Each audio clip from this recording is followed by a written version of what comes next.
Cymplex, but I'm very busy. So many works going around. Busy, yeah man, give thanks. StarFm sounding good all the time. My name is DJ Mbale, and in the studio with me I've got a Cymplex all the way from a Solid Records. Song in a Solid Records. I think you need to know that he is the man behind those beats. He is the man behind those vocals. He is the man behind that quality sound, and his name is Cymplex. Cymplex. Go. Yeah man, I big up on myself. I need to, I've known you since 2012. Yeah. Muchitra muganga room so kankane Mbale chi neka wardrobe chi zvakaoma waizia muri pagwero chi zvazvobva kure ngoma anditika fana kungoita history. Right, let's talk about Cymplex. Who is Cymplex? What's your real name? Where are you from? And tell me about that. Zita robereka ndoitwa Simba rashe moyo. Yevi ndobva kugwero ndokwandakaberekerwa. Idzi boys zegwero dzanetsa idzi. Muri kutorera vafana vese vemarare. Mbiri yese ndimurungotora. Kana tiritongoshanda semashandiro anongoitawo. How long have you been in the game? Now for 5 years. 5 years. Yeah. Okay. He says that it's been 5 years he's been in the game, and in these 5 years, 5 years ndoza uta or wakuzikano. I not know.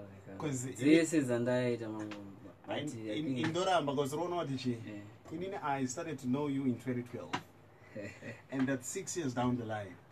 Sekeochi, I was kukunda makore waire koda vanhu vakaita sana zizo kugweru kochichi waizia.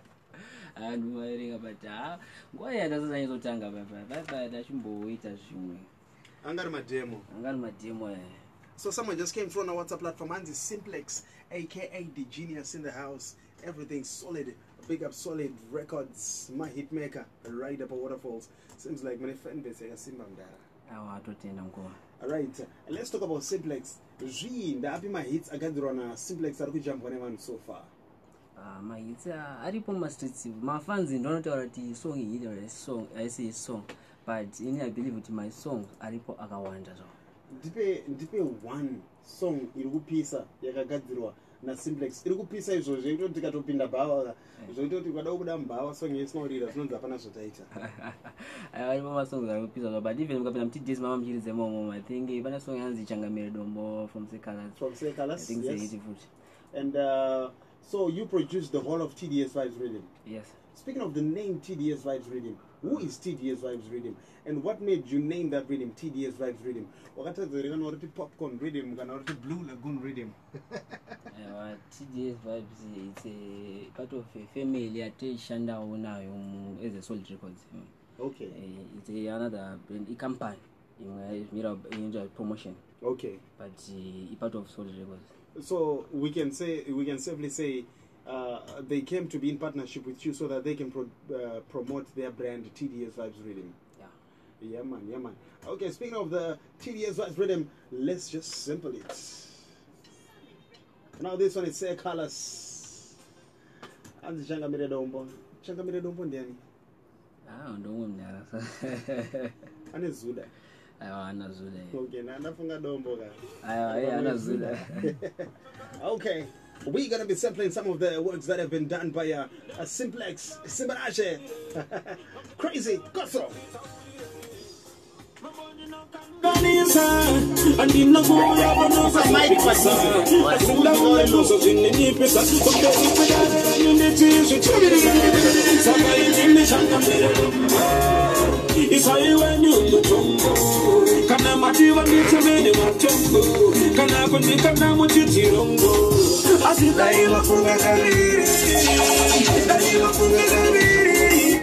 Man to the fullest, I'm telling you. He is the man behind this rhythm. Crazy.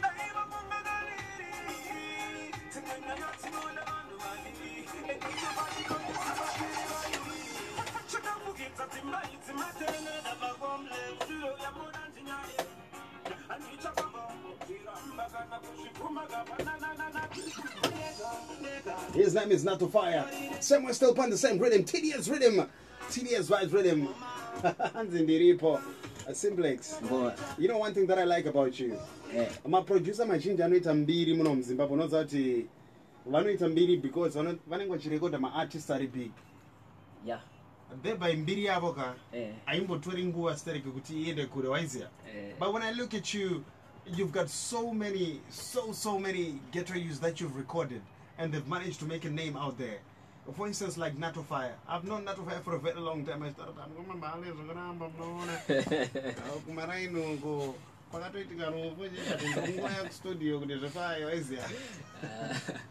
now let's talk about what is it that really drives you, Guti? Who record my big artist never found on the same rhythm. Personal Rusaraga, because we got my rhythms and no Gadzron among my producers. At Chateau Redumazita, you can tell Guti. For instance, let's just say pamwe Rakepulton. Raka record warine better quality. But remfana John Bamba Chango Tanga. Renangrango is kwa reverb na auto tune. Mfana no Nagiro goes under auto tune. Zatobo. What makes you say no? Each and every artist in my studio, they're at the same level, and you mix and master them at the same level with the same quality. Yeah, man. But you know that you answer voice like mixing and mastering. So I mix someone Zaganaka. She really upcoming artist. I don't know song I don't know Zilbo, so what you want to tell on a song. But the Oka mixer star of the big name or upcoming artist. The parents want the song maybe song a big name or edit on the ones of Blashina kids are upcoming, but the song I kids, negation is a mix also of Mama song. Because the artist is a banana, the artist we are going and she will not go on a banana base or Panaba, which would be Jana. Yeah, Simon, I'm a big artist. I do sometimes have my problems. I go with Rota, Rastaman, when I have a name, I went off key, Rastaman, Apamurimbas, Nunyazira, cannot the Rastaman, Zamurimbas no boa. Not to move the cause project I took it dead to taste. Yeah, man. Saga Zita Shanda about the Rango, in the artist. Saga Toti Tibets and Domo that can Israel series is indigenous. Yeah. Okay, we are with Cymplex in the studio. It's crazy. You see, right about not Chirungo Bata Pamsoro and Satanado Zigadaza because I've got a lot of questions to ask him. But right now, Massive and Crew, are we gonna get to sample some of the hottest 2018 rhythm that has been produced by Cymplex? On the Cymplex, don't forget but the guy is just way too humble. He's just like me. Now this one rhythm is called Zimbabwe. Introduce the rhythm, Cymplex. Zimdancehall Resurrection. Why did you decide to call this rhythm Zimdancehall Resurrection?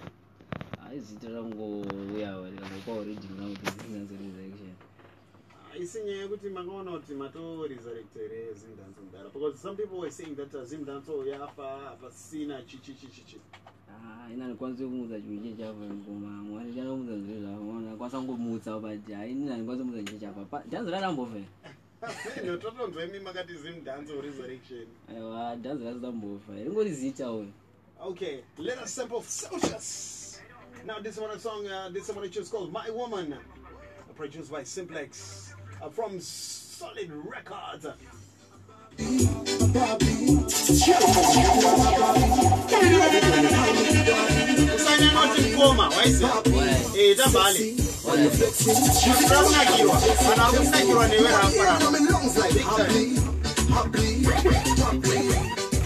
been around the world, stitching out silent girls, Brazilian girls. I want to tell you to shut up. Jaka to the guy you take us around. Oh no, the hot book. This one watch you. Jaka to put a thing humble, but if you know one of them. Oh, this a cast out there. It's a long time to get tired of it. Cymplex na this here pule. Mukuru wa tuya wa pule. I want to put you on the madinga. Don't take it, don't take it. Young general. I want to put you on the madinga. It's so now the pocket easy driver. You better know. This is a no career. Akanaka she's a pretty naika. I see Pamusika money can buy. Yeah. Well, it's the original. Young general. The Cymplex. ABX. Watch on. Easy driver. You better know. This is a no career. Akanaka she's a pretty naika. I see Pamusika money can said she full of fire. She is a level higher. I said she passing. Well, she not do me a cup. Man to the fullest, I'm telling you. Solid Records! Not one boy. Really and truly. Produced by Cymplex.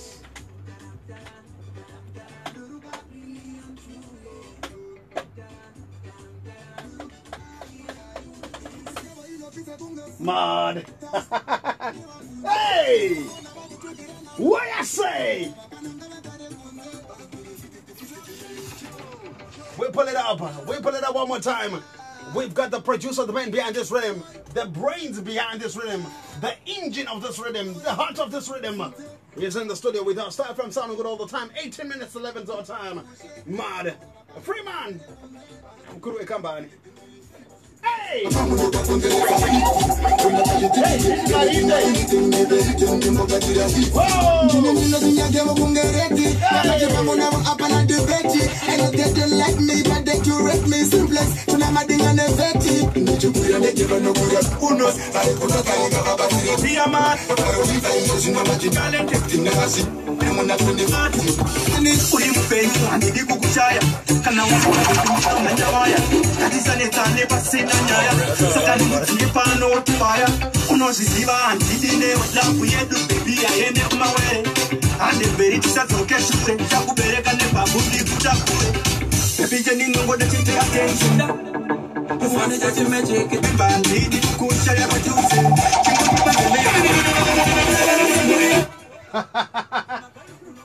Hey! Hey! But I'm on you! Cymplex. Mbale. For how long have you known Ligian? I prefer to call him Rigian. Rigian, long time. Because the first time that I saw you, he was the person that you were recording. I still remember that vividly. Anyway, she wants to something.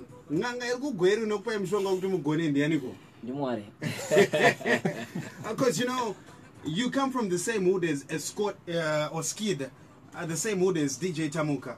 You guys, you all come from the same place. Where? Yes. So,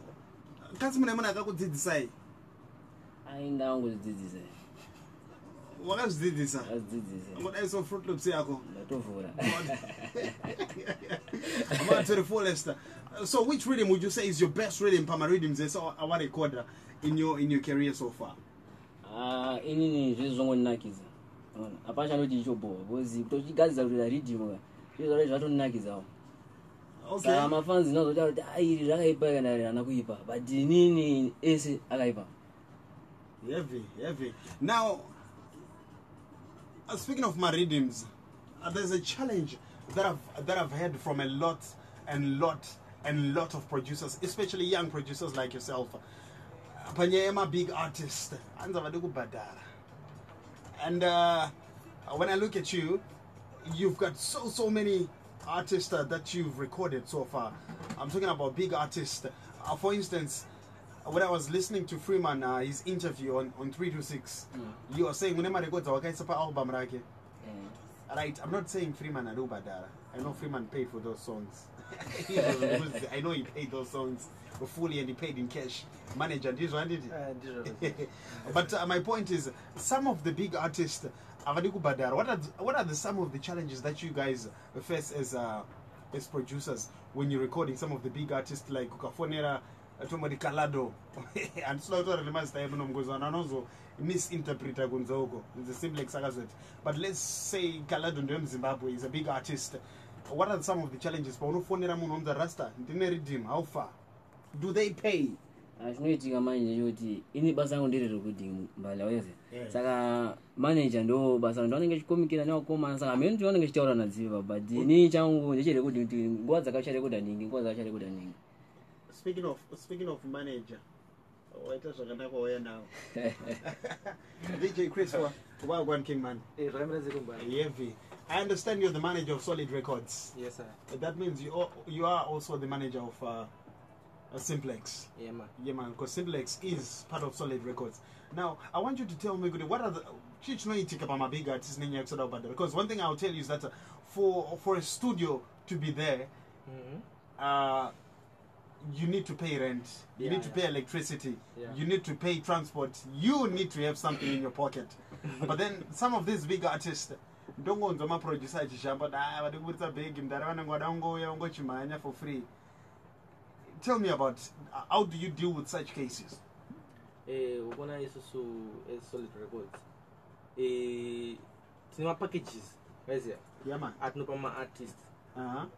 Yeah, studio toto gara to move kuti Shakamira so. shashenda so and it so most of them vakatiudza kuti rasta mungona kuti ndiyo studio kwenyu ndoda mari yefuel maibata tongo muignore totongo continue life Yeah.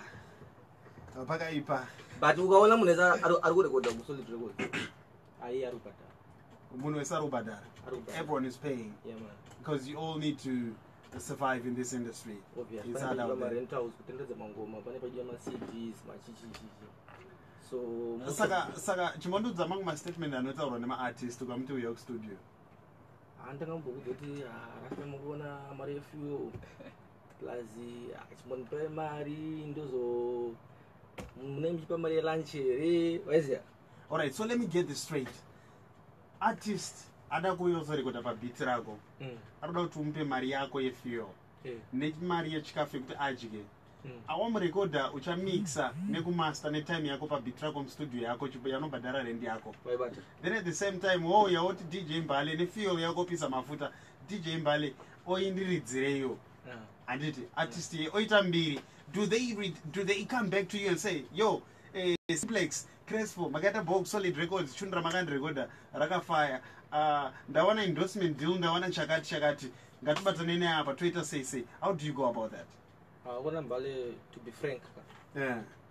Ukona Zimdancehall yanga yasumuka webada. Yeah man. Because pekutanga munhu wese unaini mangoma ndatanga nasi. Ndoziya, you were the manager behind Terminator. Webada. Yeah man. So chinhu chandoona ndechekuti production side ka ndori kuleka of which are screened ma-artists akawanda are screened first in the production. But do you think a problem yema artist or a problem yema producers or a problem yema manager yema studio asiri to understand that the business behind Zimdancehall, the business behind the music itself? Ukuna kuti ndosaka zvichinzi one hand wash the other. Yeah man. So at the end of the day a producer anoda kushanda ne-big artist for him to get recognition. So munhu anostruggle kuti each and every producer achikura anenge atori neambition yake webata yekuti ndikashanda nanenge ndosvika pakati webata but some of the artists vanotora advantage. Okay. Ndosoka uri kuona kuti maproducers akawanda ukazvitarisisa vangori pa same level webata.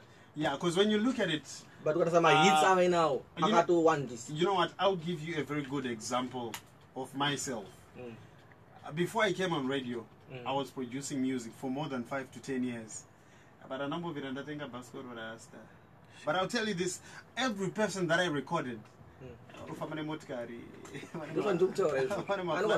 mangu maproducers ilesoka vanzwa nembiri yengonzi vakagara pazvikona ndewaiziya nengodiwa nemababy chete waiziya. So you as the manager, what is it that you'd like people out there to know, kuti guys, let's do this? What's your message to each and every producer, to each and every manager out there? Changoda kutaura kandechekuti uona music is business and itori industry.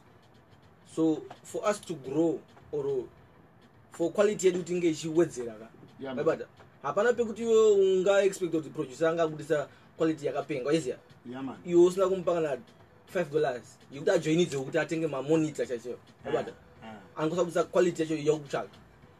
So if we don't invest hapana zvatiri kuita. Okay. Because unonga kugadzira munhu hit unotora 1.5 2000 and kuona man ovadzoka pa ground asibudisa kana cent. Yeah man, thank you so much. That's DJ Krispi, the manager of Solid Records, and he's also the manager of Cymplex.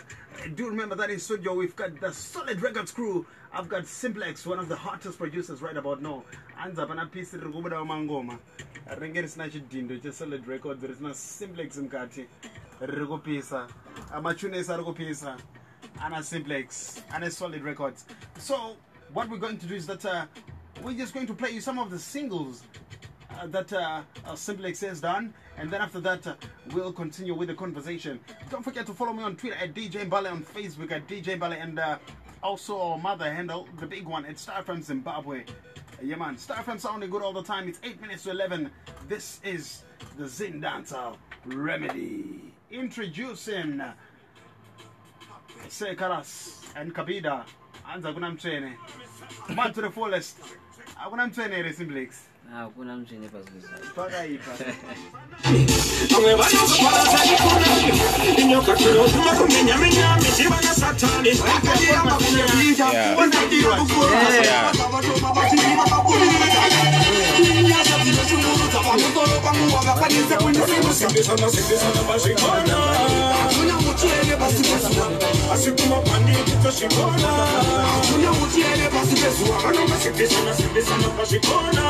Anye few inonisa.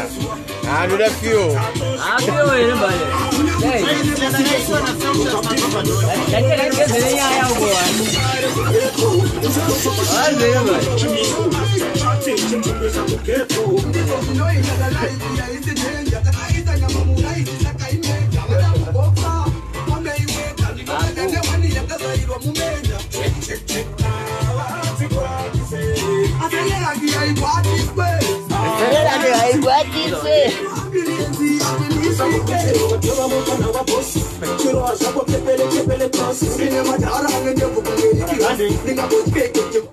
StarFm sounding good all the time. And this is like I got this square. That's Kapita alongside Cymplex. Cymplex, I've got a question for you. Actually, I want the Kabida cannot actually going to ninja Kabida. I need to see some papa. Yeah man. So let's talk about some of the big artists that you've worked with. Which are the big artists that you've worked with? I mean, that my big artist of start watching now. So far, Jala kila tie na ungi DJ. I hope I was still no notice of Mario for you. Amen. Apakaipa right now. This is Zitashika half pay gore Cymplex. And so far, when we look at Zimdancehall, Sipa Kudara Oko, Sika Payave Isoshi, 2018. Are you seeing any changes? Do you think Zimdancehall Sumuka Kanauti? It's going down because right now, even Gatera Makombi, Machuna Rupisa, Anamino Wanda Udara like Apangapesa by Pisa Zimdancehall. Do you think in the future Zimdancehall? Shuknes and Juti, my producers mostly. Nimatiza pasina kamka unity karibu batana pasina batana unaona sawa na wachana ngesho ndonza even munangato ukagadzira munhu chakana chinonakiza anditi but some of the kana titoli ma producers anditi angona kutotanga kutoshurupuza njashada akashakati but isusu ati decision munhu agona tongosimbisa zvadi zvaitwa nemunhu zvacho chongodione kuti vanhu ngavabatane chete kuti kana munhu agonawo ungosimbisa kuti chimwe kuti ngoti kana munhu agona uzongoshoropodza. Yeah man. I hear you right there. That is so true. Do you think inyaya kuti mumwe munhu ari kupisa inyaya kuti kana kuti ndiwo uri kupisa kana kuti inyaya kuti ndiwo uri kurekoda ma big artist kana kuti inyaya kuti ningi ndiane mari? Because right now apparently start kuti itika kuti ukatsirira mamwe rhythms, there are certain artists that you guaranteed you find them right there. I'll tell you for instance ukatsirira rhythm rinobva ku chill spot, you know kuti Uncle Everton vanenge varipo, you know kuti vanhu vakaita kana ari ma new artist anashare man vanenge varipo, and then kana ari ma old artist, I'm talking about people like Ricky Fire, you'll find them there. But then when you go to another studio inenge ine ma rhythm ayo, there are certain artists you'll never find on that rhythm. Chichi no manyaso itika ipapo. Ndingotaura zvezvo kuti kutora maside kuti inini ndore kuda kwaningi chete ukwandire kuti kuti wamwe kuti ngona ngotonzi akwaningi kusaenda ngore kuti achi kuno chete saka nyaya kuti apasina chi kubatana apasina kubatana. Yeah man. Okay, we're gonna sample some of the singles that have been done by Cymplex. Now this one is Dada D and the Shocker. I shouldn't call Tom Botti. It's a funga go between Dada and the Shocker. For song in the Anaga piece among me. Ah, this is all good. I thought I should. It's all good, Mbale. I'm marching to the fullest. Start to Tom Botti. Wicked! Got some!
Now this one is Chris. He's a brand new voice for the market, a new artist in the game.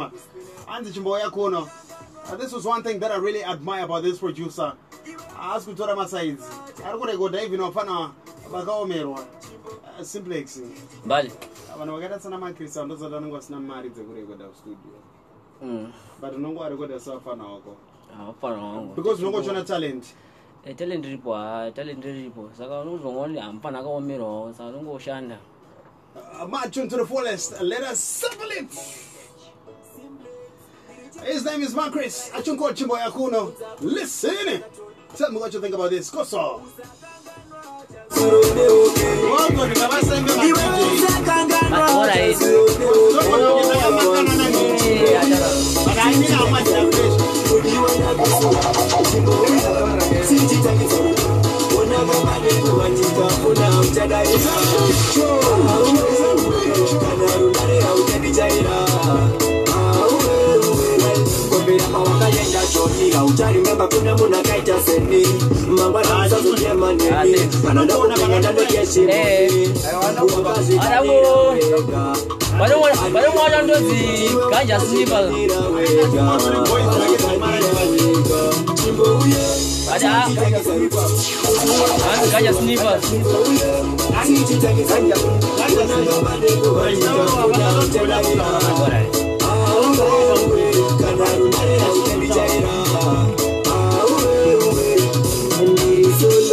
About you? 2 years.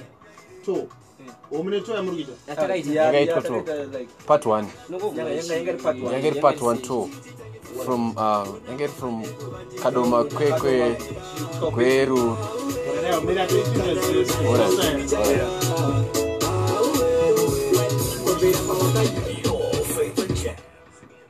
I start from sounding good all the time. It's 11 o'clock. Smack on the nose. My name is DJ Mbale, the Mango Unengo boss, and in the studio I got a Cymplex all the way from Solid Records, and we're sampling some of his productions, some of the stuff that he has done, and trust and believe no man, it's crazy, insane.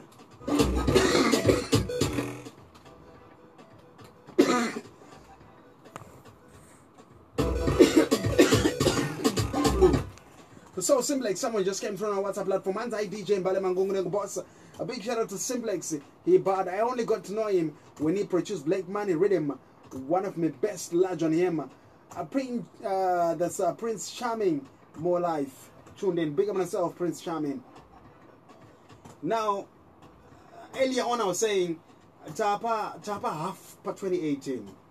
And so far we've got 3 of Zimbabwe's biggest Zimdancehall artists that released an album.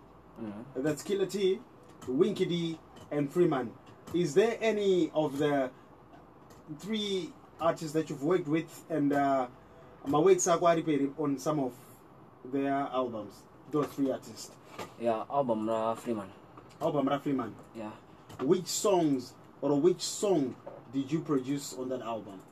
The likes of Mkati, Wekwedu, Mission, Odi, Dizua. So that means a 4 my tune. Should be 5 to 6 my tune. Yeah. Now, who was the first artist that you recorded when you moved to Harare? The first big artist. I can't believe it. I know. Gas Warrior. Is he the reason why you came to Harare? No. No, I mean, with every artist. So what we're going to do is that we're going to sample one of the songs that was produced by Cymplex on the album Mukuruwe Kambani. The album that was released last Saturday at Freeman. And this one is called Mukati. A big tune. And later on we are going to be talking about my albums at Really Square. And you come through on our WhatsApp platform 0775897897. And in a couple of minutes I will be opening up my phone lines. But in the meantime, Freeman.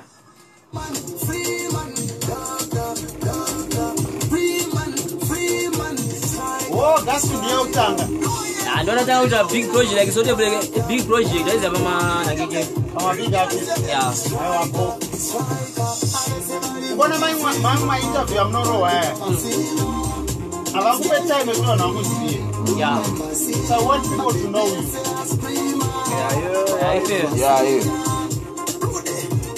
Yeah. So I'm going to sound and the matter with the past.